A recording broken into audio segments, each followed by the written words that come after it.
the first birds and the first mammals. In a few paragraphs, a picture of the lush vegetation and swarming reptiles of that first great summer of life, the Mesozoic period, has been sketched.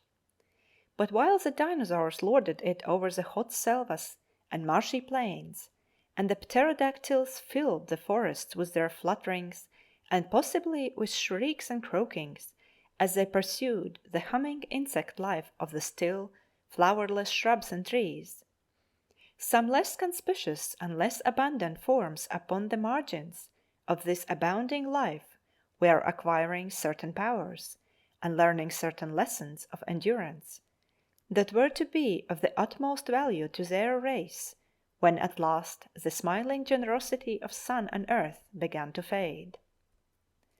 A group of tribes and genera of hopping reptiles, small creatures of the dinosaur type, seem to have been pushed by competition and the pursuit of their enemies towards the alternatives of extinction or adaptation to colder conditions in the higher hills or by the sea.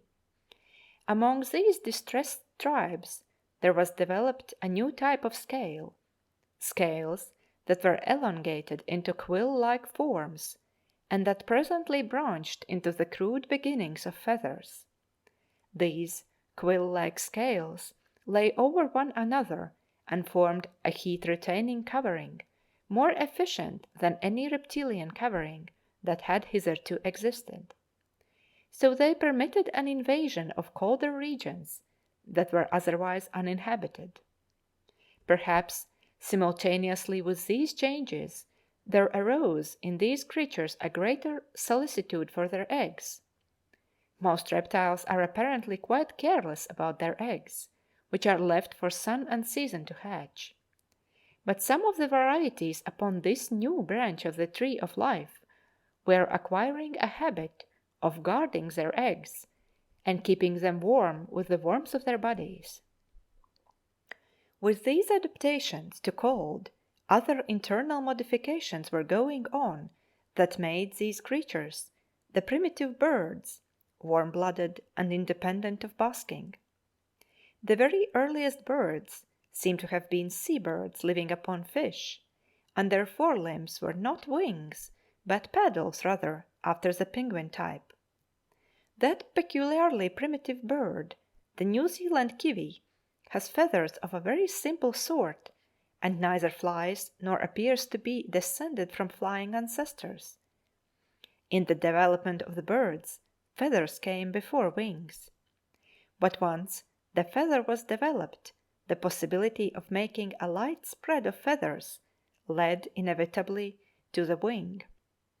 We know of the fossil remains of one bird at least, which had reptilian teeth in its jaw and a long reptilian tail, but which also had a true bird's wing and which certainly flew and held its own among the pterodactyls of the Mesozoic time. Nevertheless, birds were neither varied nor abundant in Mesozoic times. If a man could go back to typical Mesozoic country, he might walk for days and never see or hear such a thing as a bird, though he would see a great abundance of pterodactyls and insects among the fronds and reeds.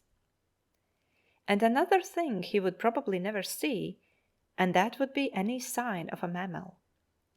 Probably the first mammals were in existence millions of years before the first thing one could call a bird, but they were altogether too small and obscure and remote for attention.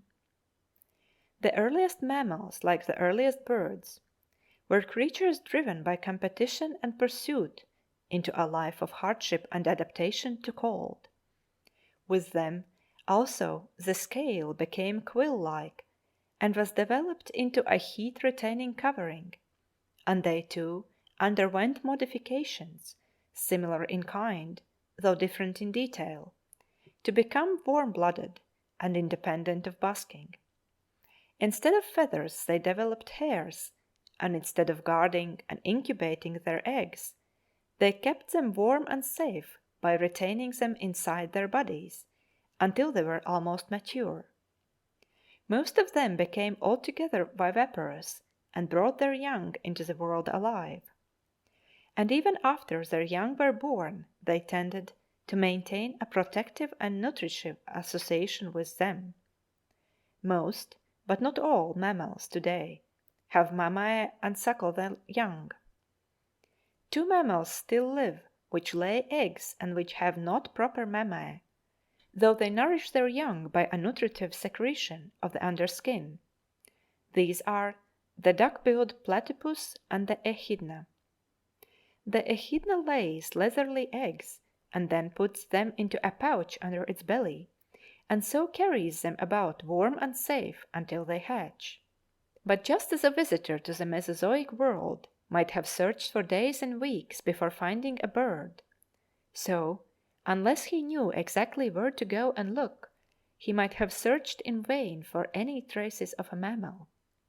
Both birds and mammals would have seemed very eccentric and secondary and unimportant creatures in Mesozoic times.